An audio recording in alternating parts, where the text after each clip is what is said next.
Welcome to an expansive life conversation with results architect SANDE GOLGART. Our guest today is Hilary Bennett. Hilary is a high-performance coach who is passionate about helping people identify what beliefs are holding themselves back from achieving their goals in life and in golf.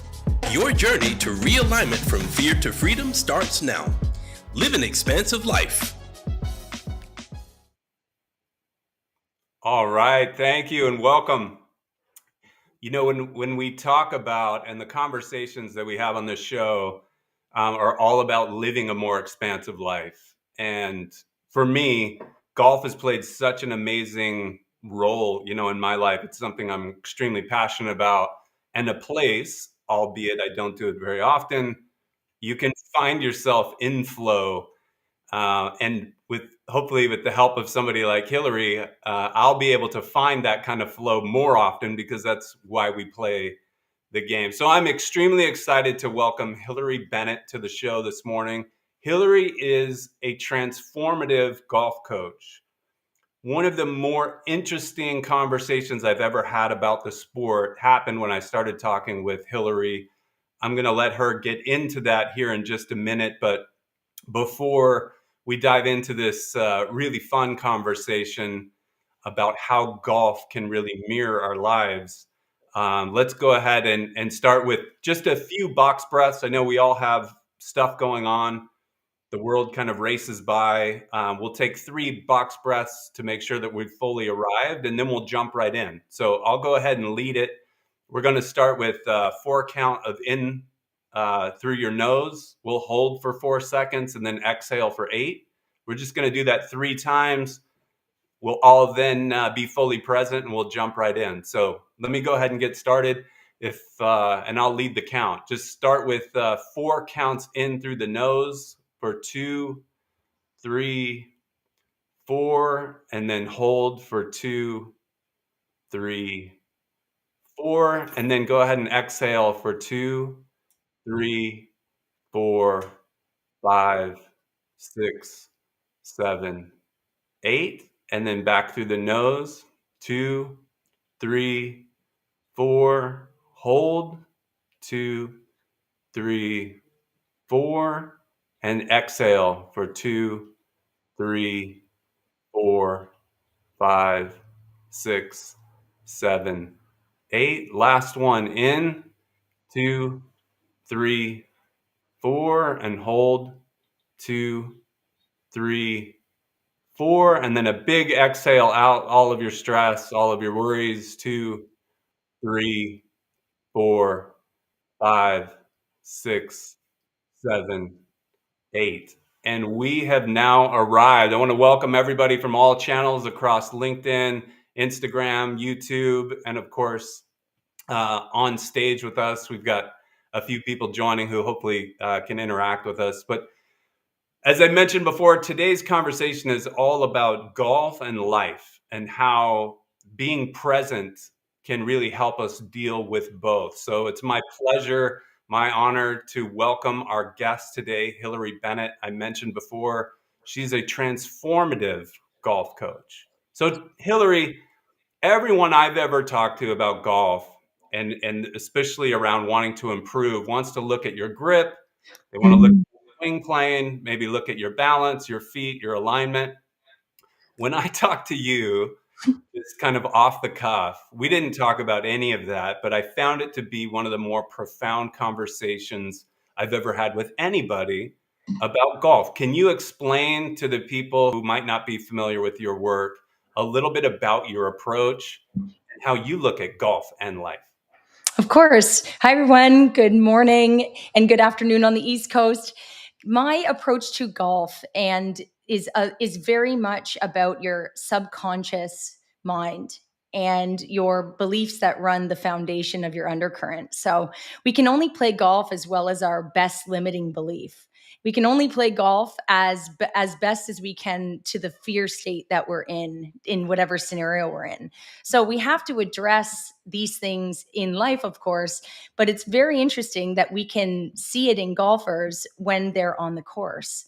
And it becomes an interesting game of learning how to shift out of a problem mindset and more into things that are opportunities, just like you would in life. And so golf forces you to be very present, and it forces you, it's a game of explosive moments. There's about 5% of the game, 5%, 5 minutes of a 4-hour round. I heard this stat from a very keen golf fanatic. We only hit the ball 5 minutes of a 4.5 hour round. So here's this explosive engagement and then a whole bunch of thinking. So it's fun to talk to golfers when they go, I don't think on the golf course. I'm interested to know, if you're one of those people, what you do for those times in the middle of your game. And so my job is to assess where we're at foundationally and what it can look like to be limitless, more possibilities, and fearless while you play. It is so fascinating. I want to just pause and kind of back up and talk about that because it's kind of blowing my mind. Because you would think, as you hear that we're only actively participating in the sport of golf for 5 minutes out of a 4-hour round. Why then is it so hard to be so present for just those small moments? What have you discerned in working with people that make it so difficult to really lock in and be that present? Because that's what I think a lot of people struggle with in life for those key moments, is locking in and being fully present with everything that's going on around us. What makes it, like, that sounds easy. If you told me you got 5 minutes that I'm going to need your full attention, I'd say no problem. But I can tell you emphatically, I struggle with that on the golf course. It's a great question. And the quality, there's many answers, but the quality of your in-person experience with yourself between your golf shots will dictate how well you can be present in the moment of the shot. So you hear a lot of things, and these are wonderful tips. Pre-shot routines I go over in coaching, of course. I also have post-shot routines, and post-shot routines are the long duration of time between your next golf shot in preparation. So your mind has to do a couple of things on the golf course. Of course, you have to be talking strategy to yourself. That allows you to stay present. The way you talk about strategy matters. So if it's coming from a place of, oh my gosh, I'm in so much trouble because I'm in the bunker and I'm terrible at bunker shots. Or once again, I missed the fairway. And so if the quality of your post-shot routine conversation with yourself is inundated with what you've been in the past, what you aren't enough of, my job is always to walk through a round and many rounds with my clients and players that are looking for, where are they totally stress totally engulfed in their stress and their fear, and where they're actually making empowering strategic decisions. And a lot of that comes down to breath work, learning how to ground properly on the golf course. Self-care off the golf course then translates into these post-shot routines. So how you think about yourself, how you feel about yourself fundamentally will change the way and quality of that strategy from each shot. And so those 4 hours and how you manage that non-swing time always dictates what the quality of your presence looks like over the ball. Wow. So could you provide us with maybe a couple examples of people that you've helped along the way, and how you know, assessed or recognized maybe where they weren't doing this very well, but you brought the level of awareness, you helped them practice and fully integrate it, and then what kind of difference can people expect when they're doing this kind of work, where they're realizing and learning the power of being, more fully present on the golf course and in life? I want to keep adding in the in life part, because as you and I have talked about, the golf course, much like a yoga mat, is a perfect mirror for where you're stuck in life. Absolutely is. Yeah. So I'll give you a couple examples. So one really fun one is a beginner golfer, athlete, hockey player, baseball player, well-rounded athlete, never took up golf young, but loved the sport and his buddies were starting to play. He's playing at, I'm going to say, a 20 handicap when we first meet.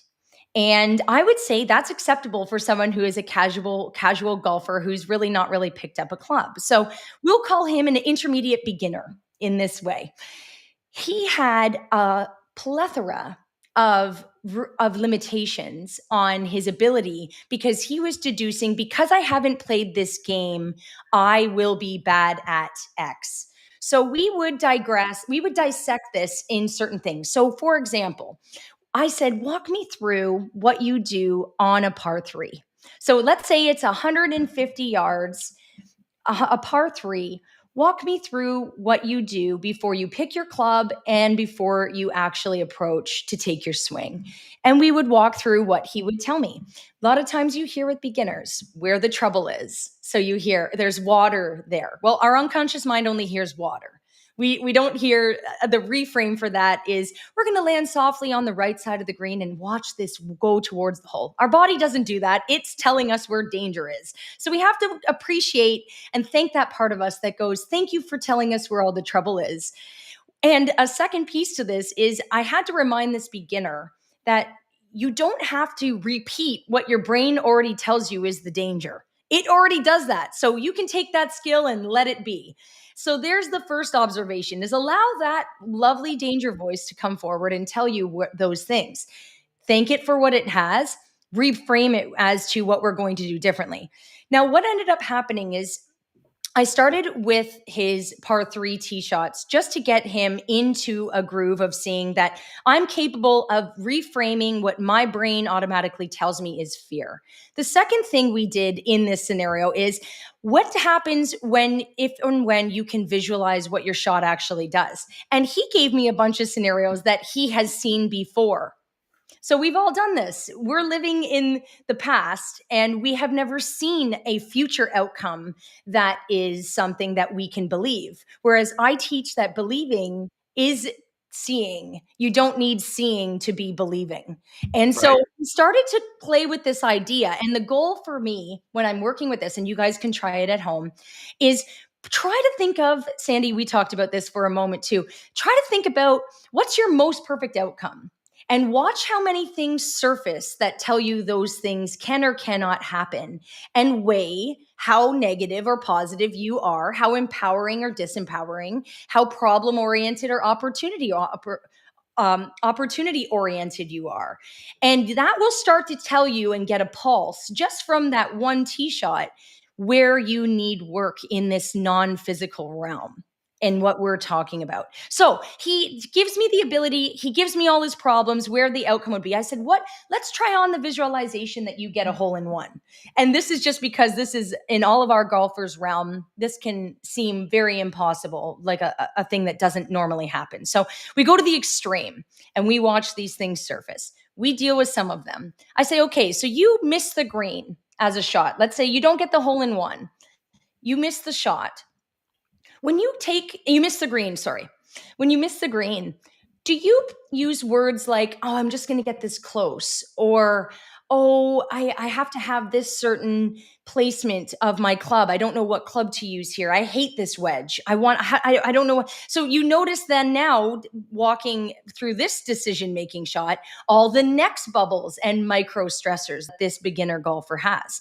And as we unpack this, when we first get to know each other, you start to notice all the places you are torturing yourself trying to play this lovely, beautiful game of golf. And so the reframes for this par three exercise ended up being that when he'd play, he was able to see dangers not as dangers anymore, as opportunities to make greater shots. That started to work for him. The second piece was when he would take a shot that he missed the green, he would reframe anything about perfectionism. He would accept his current circumstance, and he would make more aggressive putts, more chips, more comfortably, and they would actually give him better results, to the point that within 3 sessions with me, he chipped in twice in the meantime, because of this reframe of I can get after this less safe and there's no danger out here on the golf course. It's a pleasure to be on the golf course. And he started to challenge these fears that were coming up. Now, the undercurrent of all this, when we translated into life, was if I make a mistake at my job, I'm going to be fired. This person works very closely in communication and with the public. So his realm is if I make a mistake or I don't communicate well, people will judge me for that. People will think that maybe I'm not great at my gig, or I'm stupid, or things that of that nature. And we started to unpack the undercurrents of our insecurities. So golf is a wonderful therapist if you're listening. And this person now has played some of the best golf he's ever had. I love getting texts from people, and I'll give you an exact text that this person sent me. He said, well, I thought I lost my wallet. I almost lost this. I tripled bogeyed the second last hole on the front nine, the eighth hole, and rebooted and shot the best round of my life. And he gives this synopsis of all of these things that were always there and occurring, but he was able to reframe what they look like and feel like in the body, just like he could do when he translated this into coaching a hockey team or playing hockey or parenting his children. He noticed these reframes of let's get out of fear, let's get into acceptance. He was able to play calmer golf. He has more fun when he plays, and he sees that he can have this erratic score and be even keel. And he's noticing this consistency is totally transforming how he is showing up in the world. Amazing. So I would love to unpack one of these words for a minute, and that is the word fear. Because, we started this expansive life conversation on how can you take a few steps forward to live a more expansive life. And really, the entire objective is just to stop living in fear. And one of the things that I've come to learn from some amazing teachers is the concept of fear. We sometimes hear it and we think like that's like fear of actual death, right? Or like we're shaking and afraid, but it's really not that, right? In the mind, one of the best things that I've learned, and I'd love to get your thoughts on this, is we all have that conversation going on in our head, right? The hockey player is saying, I'm a beginner, therefore I'm probably not going to play very well, which is a lie. We all have a conversation. We're all lying to ourselves, no matter what that conversation is, about the I that we think we are. And that's how you identify. So what I've learned, which has been so mind-blowing for me, is the ego actually attaches itself to that identity. And the fear that you're actually feeling isn't that a saber-toothed tiger is going to come around the corner and, eat you. It's actually the death. It fears the death of the identity that you've created. So that's where the mind and then the ego starts looking at all the evidence it can collect everywhere to prove that that identity is your reality. That could be whether you think that you're a victim. That could be whether you feel like you're not enough. That could be anything. That could be so many different things.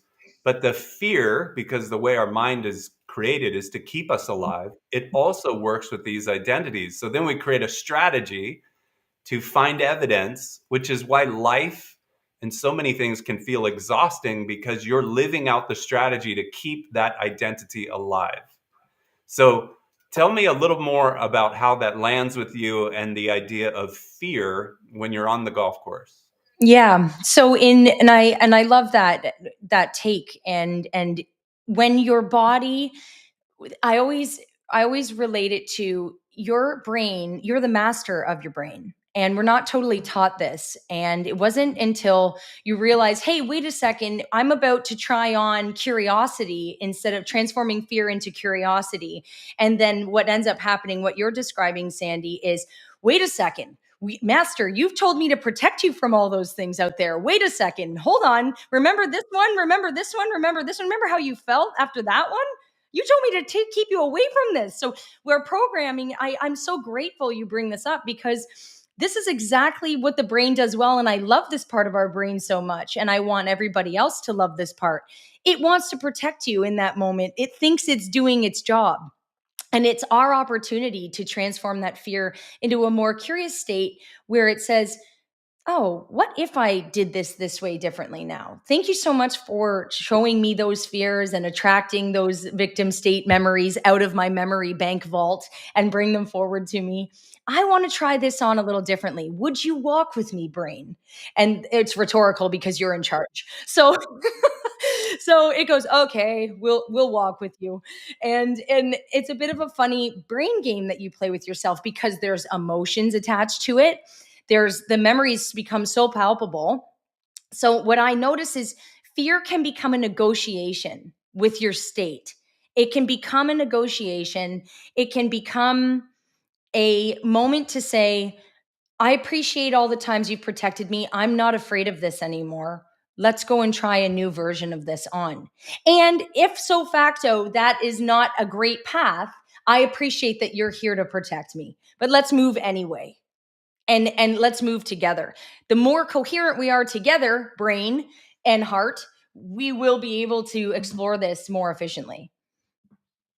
So that's so wild to me. So like this dives into another topic we've talked about on this live conversation series before, which is embracing the unknown instead of always wanting this control, right? Which is an illusion that we have control over anything, but we want to feel like we're in control. But the only way to feel like you're in control is to go back to previous experiences and search for the evidence and then continue to live in fear, right? Or just prove what you already know.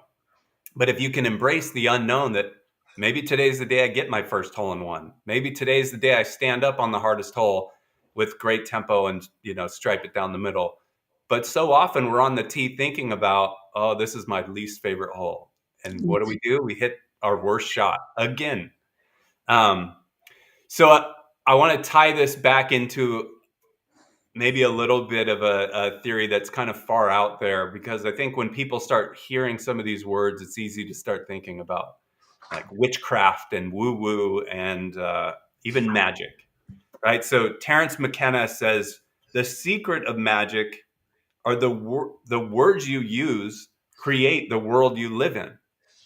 So that power and that idea that if I use different words, if I talk to myself differently, as I start to think different, I feel different, my actions create a completely different, new, and expansive result. And Peter Crone uses this all the time. I don't know that it's his, but this is where I heard it, is the word abracadabra. It means, as I speak, so I create. And this idea that if I can speak a certain way, I will create a certain way, which really leans into the unknown. I don't know if anything is there for you as it might relate to golf, but I'd be curious if that brings anything to mind. And then I'd love to dive into some more stories of the people you've helped. Yes, of course. No, it totally does. It's everything I teach. You're only going to play golf to the ability in which you speak to yourself well about golf. And if you can't speak to yourself well, or when you start to speak to yourself well, you're going to notice where you believe it and where you don't. And we need the belief to come from the heart.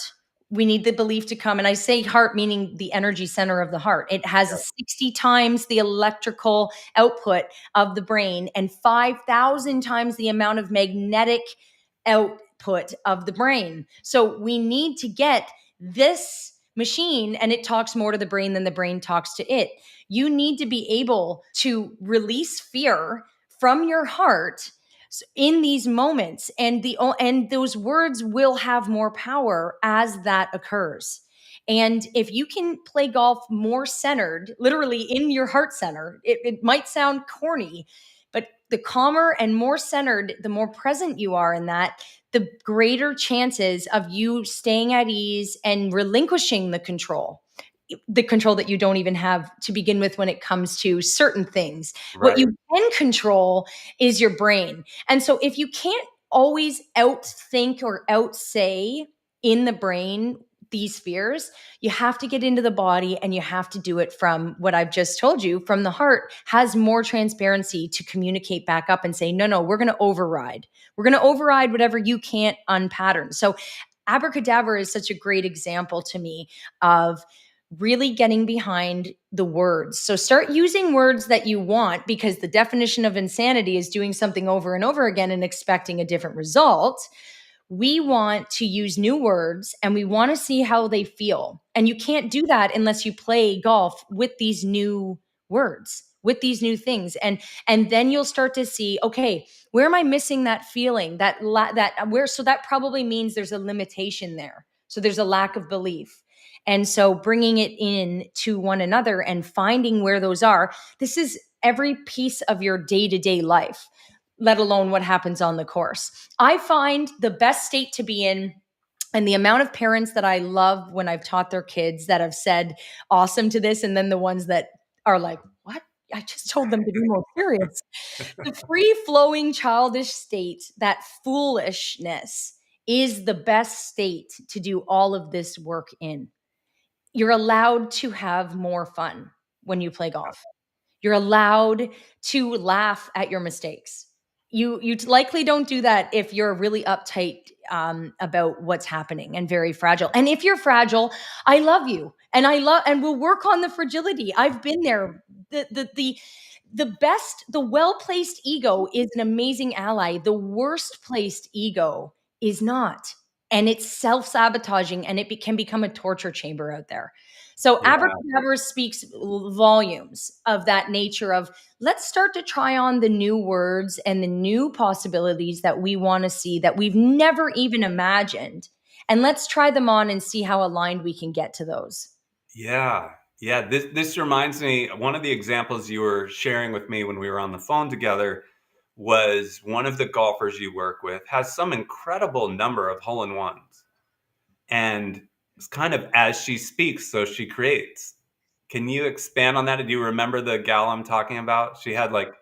unbelievable amount of hole-in-ones, but the rest of her game, so clearly she's very capable, very good golfer, but she creates this reality on the tee for a par three, but has a different conversation, on other holes. Yes, totally. So the the ability to visualize after you get a couple of them, I would say that it starts to become very easy. It's a little bit easier to envision the possibility of it occurring. And there's a rise in your healthy ego if it's not in judgment mode, where, hey, I can do this over and over again. So her body comes up to that. It's completely dialed in. I've been here. I'm familiar. I believe in myself here.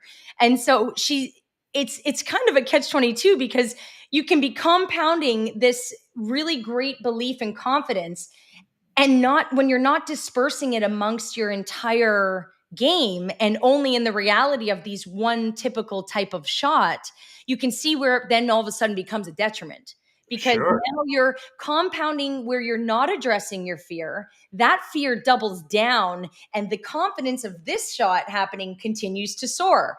So really, really acknowledging that it has to go across every part of your game, whether you can see it or not matters. Wasn't winning any tournaments, but could Right. perform this wonderful skill, which was an amazing feat in itself. And there was a fundamental, I am not a champion feeling. Right. I am Right. not a champion. I'm a hole-in-one She's a master, hole-in-one artist. but How not many? a It was like champion. over 20 hole-in-ones, if I Yeah, recall. and it was 22, and Yeah. they and there's just a piece of it that goes, why aren't you a champion? And now some of it was for different reasons. What does it mean? The unknown. What does it look like? Does my life change? Those types of things that kind of come up. But the other piece of it was like, I'm just not one of those players. I don't look like those people over there. And so I teach a lot of the time. I want healthy comparison, but for the right reasons, because this is an internal game. It's you versus you in golf. It's you versus you in life. So it's you versus you in business. It's you versus you in how you show up to be a leader. And so you want to be able to take a look for this person's particular scenario. We want to look at all of the top 10 traits of the top 10, the traits of the top 10 players that she was intimidated by, and go, why don't I play like them? Why is this hard for me? And we started to assess what traits she thinks she wishes she had, but a lot of them she had. She just didn't see them. And then start to see the body language of these players a little differently, which she didn't have as well. The nervous system, the confidence, the breathing, the breath work, the posture. There were some things that were occurring over there that she didn't have. And then we stop comparing. There's no more comparison. It's let's look at all the traits we want to have out of this group of people. And let's challenge if you have them or not, first of all. And then we can dive into the ones that maybe they do need a little bit of tweaking and start to really embody it, because nothing needs to be added to you. You just have to seek it. You just have to resurface a part of you that's already there. And so once we got her understanding that there's nothing here to change, we just have to find where it is in your body and bring it forward, she started to produce better results. Yeah. Well, that's such an interesting concept too, because I think, especially in the realm of coaches, this could be life coach, business coach, golf coach. So many people are so quick to want to introduce more, which is really signaling that you're not enough, right? You need to be doing more. And again, one of the biggest things for living an expansive life is creating the space, right? So that you can expand into. And if you're simply adding on top of, you may become the best version of your limited self, but you haven't created the real room to expand and grow into being that limitless, boundless version of yourself, which we all are the moment we're brought into this physical world. Nobody says, like, look at that baby is so amazing, but they'll be really amazing when they can break 70 or break 80, right? They're just amazing. And so it's those conversations we put into our brain, the things that I would call interference. I don't know what word lands best, with you or the audience, but I think of it as it's the interference that we introduce that gets in the way of what our limited, boundless self is fully capable of. And it's the stripping away, creating space by creating room, realizing that I am amazing, boundless, limitless as a being. Let me expand back into that by getting rid of, stripping away interference, right? Peeling away the layers of interference. So can you talk about that? Maybe some golfers you've helped that it wasn't about adding more to your routine. It wasn't about adding more positive affirmations. It was really the dissolving the illusion that you ever had any problems to begin with. Yep, I have an example of this in every person that I've ever worked with. This the idea that there's something to fix, and it's, guys, I get it. It's very convoluted what I'm saying. This idea that but of course I have to go in and fix my swing, Hilary. What do you mean? If I'm off plane or if I don't hit the ball right? Yes, we're in the physical. Yes. In those things, sure, we can talk about that. In what I'm discussing in the non-physical state is there's a fundamental understanding that you are more than that physical game that you're playing, and not from an inflated, like I am God or something. What I'm saying is that internal power, that understanding. For example, guys, we are 99.999% space. It's like 0.001% material. And so if we don't start addressing the non-physical aspect, think about that if you're 0.001% or something, I believe it is, of your body is material. We spend a lot of time managing the material, when if we shift it into what is the space, And the non-material, we might actually start to translate and transform the way we play golf, the way we live our lives. And so you really, it's almost like a state of a void. It's the void, not avoid. The void. Tapping into what that feeling of merging with everything in your surroundings feels like. If you've done this in meditation, if you've walked and not done this, if you've done this in your sports or in a flow state, where have you ever been driving your car home and got home in the last mile and you weren't even driving technically, like these ideas? Now, that is, of course, your autopilot of your brain, thankfully, is on. You have to consider that the non-physical aspects, the things that you can't see, are very much more powerful than you realize they are. Your conscious mind hasn't witnessed them, let's say, in this moment. And you, to bring them to the surface requires you to start shifting your beliefs out of limitations and into the possibility that you're limitless. And start there and see what surfaces, see what denials come up, see what might embrace it, and feel the difference in the weight of those emotions. And start to, and so, we can take on somatic breathing. You can get acupuncture to help the bioelectrical currents in the meridians of the body. You can do work that helps this transition. All of that is a remembering. It's cultivated from within. So so amazing and so fascinating. It ties back to, again, that story, which creates our identity for who we think we are, which creates the separation. And that separation creates suffering, which is, I don't like the way things are right now. So we're moving to, like, how do I get them to improve? And I see this all the time with people in all walks of life. I don't like my current reality, so I'm going to manufacture something different.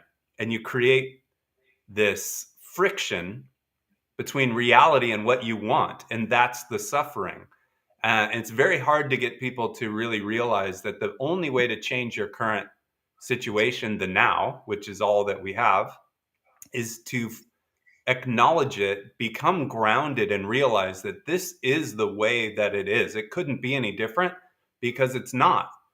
Fall in love with exactly the way it is. Now, if you want to change it, it goes back to understanding the story that you're telling yourself, how you're identifying with it, and then kind of that idea of, now I could speak differently, which would help me feel different, which would then create different actions that I would take, which those actions are the precursor for actually changing the results. So, I think we have a couple of really great examples that have happened over the past couple of years. Two that come to mind would be Wyndham Clark, professional golfer, won the US Open at LA Country Club. Yeah. From Denver, Colorado, which, we've got a lot of Denver, Colorado pride on the call, my hometown. And then Max Homa is another one, from LA, lives in, the Scottsdale area. But both of those very, very talented, physically talented, skillful players. But it wasn't until they started to get more in tune with the conversation that was going on in their mind before they could ever say abracadabra and speak in a way that allowed them to become great champions. What would you say, as an expert in this field, is happening there? Like, what is the shift that they are experiencing that allows them to, obviously they're still just as physically talented. We're all getting older, so maybe even less physically talented, but something else is shifting in them that allows them to go on to become champions. Mm-hmm. Well, it starts with total acceptance of self. It starts, again, back to a heart-centered approach. It's a full love of whatever comes my way, I will be okay, and I won't be affected by it either way. So you'll hear lots of people like, find the center. Find the center means we're not going to get overly emotionally high. We're not going to get overly emotionally low. And learning that they're okay just as they are, and it's okay to want more. It's okay to come from the place of total acceptance. Relax. Your life is going to be okay no matter what happens out there. And another piece of it is that they don't realize, and maybe I won't speak on behalf of them, but there was I saw this with John Rahm. When he became a dad and he also got a mindset coach, the same thing happened. He was creating these lash out fire. And I want you to get angry on the golf course. Don't get me wrong. It's not going to go away, but I just want you to go and use it where it's going to be very productive and not on this self-sabotaging moment. So all of their responses that are super powerful in all of us, that are maybe anger or maybe a little bit of frustration, they can all exist because you have to accept them. As we've talked about here, Sandy, you and I, on and off, whatever we don't accept will persist, right? What we resist will persist. We've heard this term, all of us have. And so Max and Mr. Clark provided examples of total acceptance of themselves as they are today, no matter what outcome happens. And then they can move through their mistakes easier. They can see them for what they are.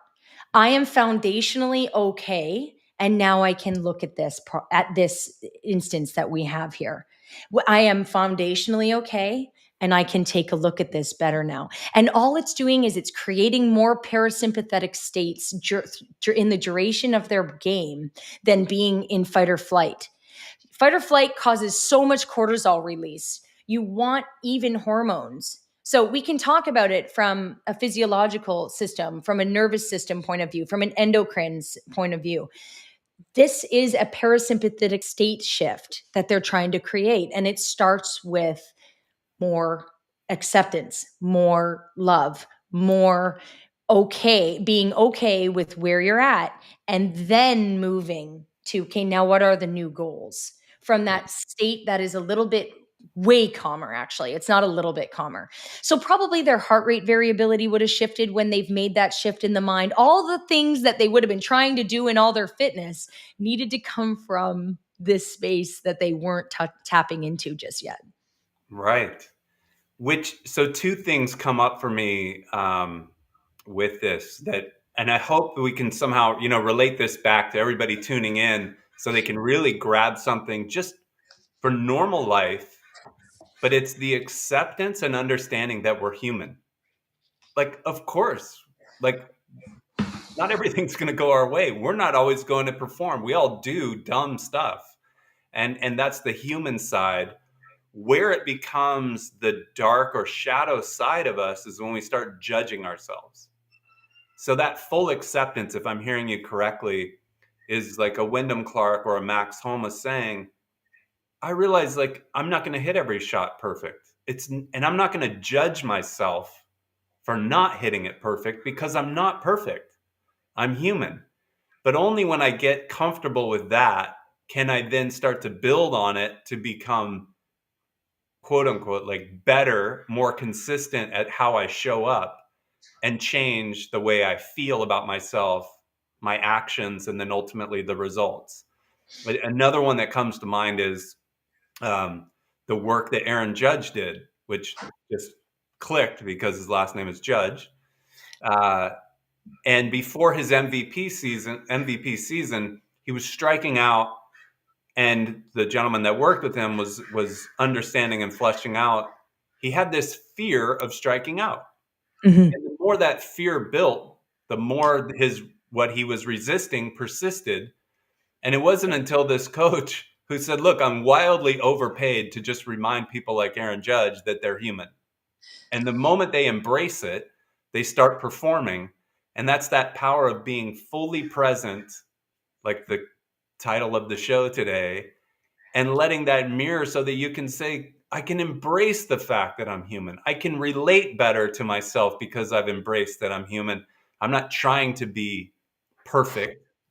Then I can start working on the results and allow them to come by embracing what is. Did I summarize that okay? Yes, you did. And you've actually made me think of something else as you said it, that allowance of the space for people to for yourself to feel, maybe you do feel embarrassed when you strike out. I've watched the body language of Aaron Judge in the Yankees series against the Blue Jays a couple months ago, a month and a half ago. I see where he and the Blue Jays players still have a moment's response to, oh my gosh, I can't believe I just swung at this, or I can't believe I've done this. Then there's resets now, though, because there's an allowance of allow the crowd to laugh at you. Try it. I'm not saying that this stuff all the time is easy. If I'm in my hypnosis world where everything is easy, Yeah, right. this stuff is where life gets really fun.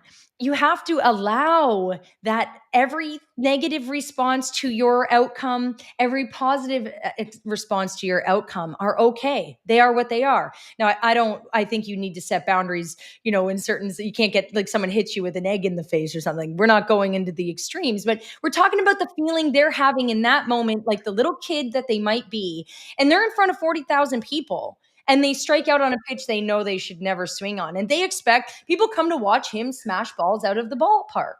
And then there's this weird pressure, and there's no allowance of space for you to trial and error, have the mistakes.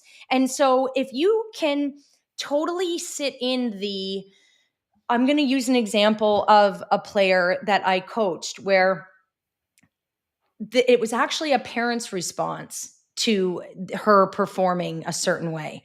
And if I don't make this shot, I am I'm going to let my parents down. I'm going to be a disappointment. I'm not going to do I'm not going to create the dream that my parents wanted for me. This could be happening to Aaron and Max and every kid that had parents. And I don't think parents are meaning to do it on purpose. There are things, though, that go on that are expectations like, wow, my boy's in the big leagues. All these things start to add up, and you can allow space for those wonderful visions of you and recognize that it's okay, that it is just a vision and it is going to be what it's going to be. And so a strikeout is going to come while you're climbing the mountain. A weird way that you get thrown out at first base is going to come when you're climbing the mountain. And allowing for all of it to exist is going to change your approach. It's going to calm you down. Right. Yeah, it's so fascinating. Yeah, that conversation, one of the things that I realized when I look back, on my life, you talked about parents. I think one of the things that we could all do a lot better is hold more space for our parents. They did the best they could with the amount of awareness they had. I don't think there is a soul in the universe that tries to be a bad parent. And there's no perfect parent. It's yet to exist. And, I realized that I witnessed some things as I was growing up where I saw my mom really hurt. And I can now remember back. And I would tell you, I had an amazing childhood. I had a ton of fun, great neighborhood, great friends, some with us, even today. But I had a couple of moments where I saw my mom hurt, and I realized that I internalized that as I was never going to do anything that allowed her to feel hurt. And I embraced that. That became part of my identity. I was going to be a perfect child, if that existed. It didn't, but that's what I was going to try to be. So I was really, going to dedicate myself to never doing anything that disappointed her. And I used that to what I thought was my benefit until it wasn't. And what I now realize in looking back and trying to be, that carried on into trying to be a great employee, trying to be a great dad, trying to be a great husband. And you realize you're not leaving room for the human side, which not only doesn't benefit you because you're trying to be perfect, which would mean you can't relate to anybody, but it also puts you in a position where you don't allow other people to embrace their human side and feel great about themselves just the way that they are. So I realized when I'm looking back, like I was constantly signaling to others unknowingly, again, just trying to do my best with the level of awareness that I had, which probably wasn't that much at the time. But just trying to be perfect, I was signaling to other people, you're not okay if you're not trying to be perfect. And that's a way for people to not feel totally comfortable with themselves. So I really embrace this idea now in life that I think, especially for the masculine, that one of our core responsibilities is to help people feel and fall in love with the version of themselves that is their truest self, and know that there's absolutely nothing wrong with any of us. There's no problems. There's just the illusion of problems, and help people really feel comfortable so they can relax, feel safe, and just be. And it sounds like that's really part of the key for you in helping people, better themselves, not only in golf, but in life. Love to get your thoughts on that. I do want to remind everyone the chat is open. If you want to come on stage, we can put you on camera. If you have a question, not only about golf, but also about life, any areas where you feel like you might be stuck, or you just want, some input, or you want to throw out a fun question for us to play around with, feel free to throw it in the chat. Or if you want to join us on stage, we can send you a link and we can put you on camera with us. And then we can shift for the last 10 minutes to talk more about how this shows up in life. We can start with the segue that I just threw at you. Yeah, this idea of we are problem free, and again, it comes from a total reframe in the brain of that everything you look at are opportunities. Think of an example of somewhere that you are. Let's say you like peace and quiet. Let's say you have to read something on a train. And the train is, or we could keep it in golf if you want. You're trying to hit a shot and people are talking around you. Okay, we could keep it in golf. Yeah. The music on the course, that's a big debate Yeah, in the music today's on the world. course. And part of it, I mean, I'm a hearing nature. And at the same time, if that's how people like to roll and play, I mean, I don't know. It's an up for debate. I haven't, again, I don't care either way. Right. But I appreciate the golf course in its authentic, as nature has it, as with gardens and quiet. However, if you can't accept what's occurring around you totally, fully, totally, you're never going to perform outside of that crux, because there's always going to be something that controls you in your external environment. And that isn't that internal cohesion that you need. You're not in the control that you have anymore, because you're allowing these things out there to affect you negatively. And until you accept them fully, they are always going to affect you slightly negatively. Now, I'm not saying you have to allow every person's DJ choice on the golf course. I'm not saying that. I'm saying, though, to get through certain things, like I always think of, now Tiger Woods would be an extreme example, but not in my backswing, beep, darn it. Yeah. when he's had the cameras, I can't remember what tournament it was in, Oh, not in my backswing. Tick, tick, tick, yeah. tick, tick. And I agree to a certain extent. And at the same time, allowing the external environment, if we can get to a place where that doesn't even affect us because we're almost trance-like, playing life, playing golf, that would make really cool superhumans. It's unbelievable. So this is such a great transition. One of the favorite things that I've learned, and I'm not anybody trying to say this is how anybody needs to think, but this is a structure, a concept that I just think works for me. And whether it's true or not, I don't really care. It really helps me become a better person. And that is the idea that life will present you with people and circumstances to show you where you're not free. And that if our role in taking human form is to kind of emancipate ourselves or find total freedom, realize that we are these amazing, limitless, boundless beings, the people and circumstances in our lives will be constantly mirroring where we're not free. So if that music is bothering you, it's just a guy playing music. It's showing you where you're not free and accepting, which is what I think you were saying. The reality is there's music playing. Is that going to throw you so far off that you can't function? Well, it has nothing to do with the music. That's a mirror showing you where you're not free and you're not allowing life to simply unfold.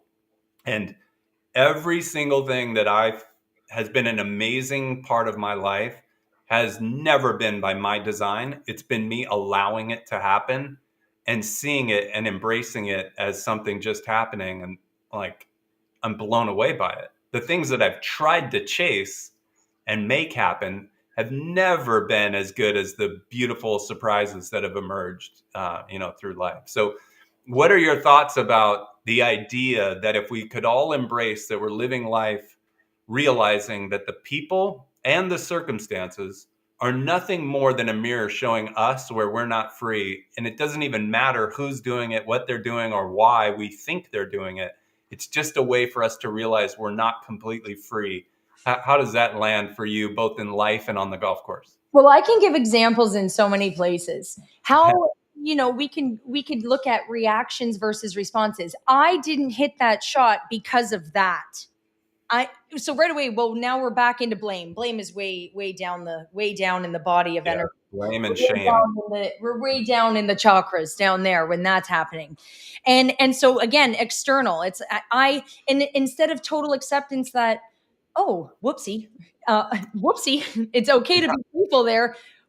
My bad, that's terrible English, but my mistake. And that's okay. And so there's always opportunities where I'll give you an example of where I get annoyed in my own life or something's annoying me. And I have had brilliant moments of expansion in that moment where deep breath, I can sit with it. It's normal. My response is completely centered. And then there are times that those types of things in a new scenario where maybe there's a few more things that need to get done in my life. And then the same indicator comes up where I react differently. And I notice right then I go, oh, I haven't fully got that one figured out yet, because it still does affect me in a different level of stress over here. It's still there. I'm not fully calm. I'm calm in this scenario, but I'm not fully embracing and calm here. And you can notice it in different scenarios. I use this in business. I use this on the golf course with people. You can have a perfect round going around or a perfect career path, let's say, going on. And it's until you get thrown the exact thing you're describing where you're not free, the new test comes in. It's like when so in my world as an elite NLP coach and a life coach on the one side and my hypnosis, everything is about uncovering in the subconscious the next level that is occurring. So for example, we might have graduated from this block. Now we're in level 2 of Mario or Super Mario. And now we're going to see what it looks like when that comes on board, and how do we respond then? And so what you're saying completely makes sense to the opportunity to see where or not we need to free ourselves again. Yeah. It's I think it's just such a helpful framing, right? Like the thing that causes us so much stress and dis-ease in our life is when the external world's not functioning to the way we think it should be going, right? Which is creating separation. So how can we possibly be okay? Because the other 8 billion they're not acting the way I need them to act. Right? Like, it's silly. Hey, great to see Gary Schmidt. He was one of my first friends when I moved to Seattle. We worked together at Sprint, had a very successful career in tech. Good to see him joining the show. So we have about 2 minutes left. Hilary, I would love, any help, tips, also where, people can find you, if they want to look at golf through a slightly different lens and really transform themselves. What tips do you have that they can take away, and then how would they find you? Yes. So tips I want you to take away. I want you to spend more time with yourself outside of any distractions. And I know we're inundated with hearing this. I can't stress it enough. Getting onto the earth without your shoes on or sitting. If there's one thing you can do every day that can really help your body, which is mainly bioelectric over anything else, is get into that reset mode. Use the energy we have around us. Practice a couple minutes a day, set a timer. It's really great before bed or when you wake up. Do some visualization of where am I currently embodying my full highest version of me and where am I not? This is good on the golf course. This is good off the golf course. Reframing in stillness. If you spend 20 minutes, I challenge you guys to do this, 20 minutes once a week with all of nothing around you. and sit anywhere you want and sit and allow write your problems out that you think you have, put them on a paper with you on that bed or the couch or outside or a walk. And I want you to sit for 20 minutes and watch your brain surface all the ways it can help you unravel where you're constrained. So that would be the best starting point for anything. So you can apply that to golf, you can apply it to life, you can apply it to business. That would be a really great game changer in your routine. Where you can find me at Ground Your Game on Instagram, and you can find me Hilary Bennett on LinkedIn. Please message me. You can book in a call with me if you want, or if you just want to chat and let us know how this was today.